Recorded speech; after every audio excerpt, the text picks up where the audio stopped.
Hello, America. Welcome back to Firebug Live. I'm your host, Chaplain Eric Coe.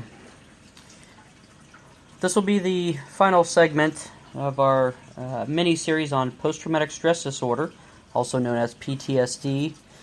The first two episodes, we talked about what PTSD was all about, how it affected the brain and the body.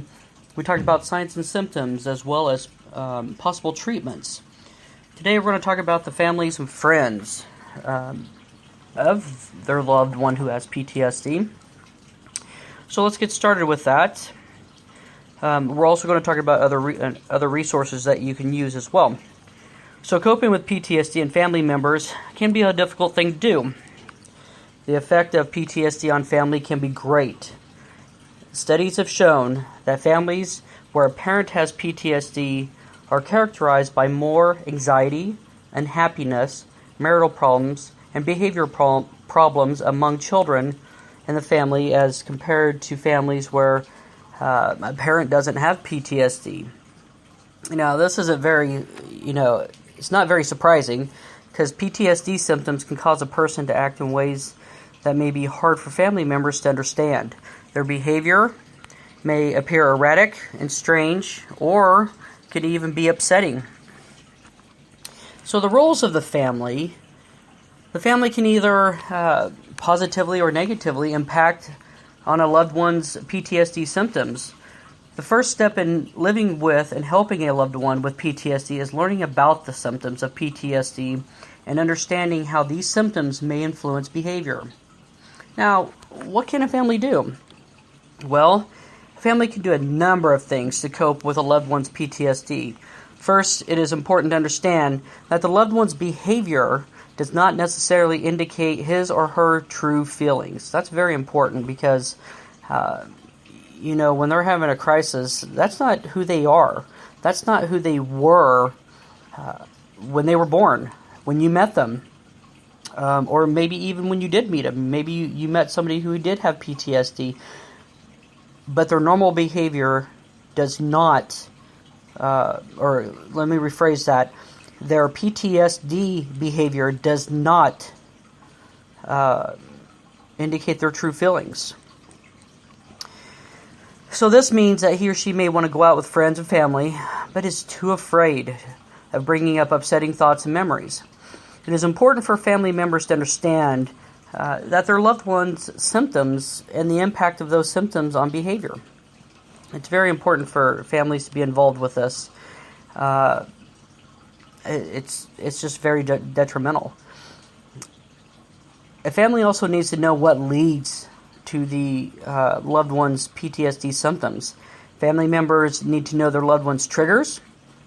So for an example, let's go into that a little bit. If you know that the nightly news on the TV is always a trigger for your loved one's PTSD symptoms, then you may want to schedule other activities during that time so there's no way that your loved one will contact those triggers. Family members may also need to change their routines based on their loved one's symptoms. An example of this would be if your loved one tends to have nightmares, try to figure out ways to wake him or her up without touching them. Some people with PTSD may respond as though they're being attacked, so be careful about touching your loved one. Finally, support groups or couples counseling may be a good way to learn how to communicate with your loved one as well as cope with PTSD symptoms. They may be also to help you find the best way to encourage your loved one to get help if they haven't already. There are so many different resources out there. There's so many different things that people can do to get the help, to get the family can get out there and learn more about their loved one's signs and symptoms and things like that. Some of the resources that are out there, we're going to list a little bit of them. There's a Facebook page called Law Enforcement PTSD. So if you're a law enforcement person, you can go on to Facebook and type in Law Enforcement PTSD Silent Sickness. Also, if you're a law enforcement, there's a toll-free number you can call. That's 1-866-COP to COP. They'll be able to. It's an organization that has police officers talk to you if you're a police officer, so they know what you're going through. They know some of the struggles out there on the streets, so they'll be a really good source for police officers. There's also the National Suicide Prevention Hotline. Folks, this is a really important hotline out there. Suicide rates, as we talked about in previous episodes, is just growing rampant. So please give them a call. If you feel like that you want to take your life, that there's no end in sight, that there's no way to turn this around, please call these guys. And that phone number is 1-800-273-8255. They're open 24 hours a day, 7 days a week. Definitely get a hold of those guys. There's also a first responders crisis hotline, Share the Load program. That number is also a 24 hours a day type phone number, and that's 1-888-731-3473. A couple other organizations out there you could give a call if you're looking for resources or need somebody to talk to. There's an organization called Safe Call Now. You can call them at 1-206-459-3020. You could also go on their website at www.safecallnow.org. Counseling services for firefighters. That's another organization you can call. It's 1-847-209-8208. Or you can go on their website at www.csff.info. There's also the Firefighter Behavioral Health Alliance. Now these guys, Captain Jeff Dill, who is also retired, or a retired firefighter, he's the one I was talking to about earlier. He keeps the stats of firefighter suicides. You can look them up on their website at www.ffb.org.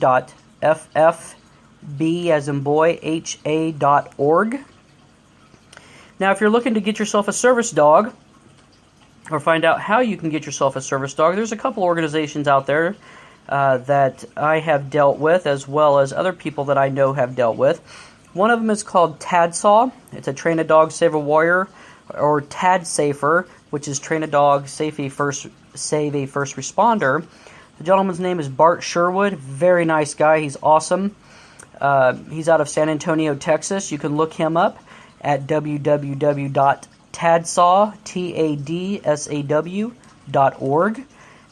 Real nice guy to talk to about seeing about getting yourself a service dog and having it trained.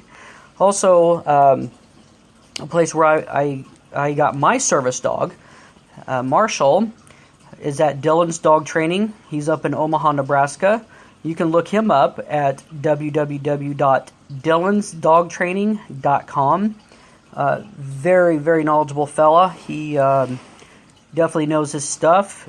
Does very, very good with all the training of the dogs and the handlers. There's also, and finally, there's another gentleman that he has a pain relief center. If you guys have heard of it before, there's a form of, and I believe I talked about it back in one of our episodes, the alpha stem therapy. The gentleman's name is Michael McGurvin. He's out of McPherson, Kansas. You can look him up or send him an email at drmcgurvin@gmail.com, or you can call him toll free at 1-877-414-8822. Well, that's going to conclude this episode and our series on post-traumatic stress disorder. I hope all three of these segments were very helpful to all. Please feel free to download these and use them at your convenience. Just remember, go out there and help somebody today. If you know somebody who has PTSD or may present some of the signs and symptoms of PTSD, please get a hold of them, get in their face, get in their business, let them know you're there to help. Let's stop suicides. Let's prevent them. And first responders, let's get them the help they need so they can continue on with their career. And if not so much for their career, for their lives. You can go to my website, www.emergencythoughts.org, for more information about post-traumatic stress disorder. Or if you want to help out the foundation, help us be able to pay for first responders to get the therapy they need if they don't have insurance that covers mental health therapy, or they don't have insurance you can simply go to www.operationptsdrescue.org and make a contribution there. Again, I am your host, Chaplain Eric Coe. This is Firebug Live, and until next time, fade to black.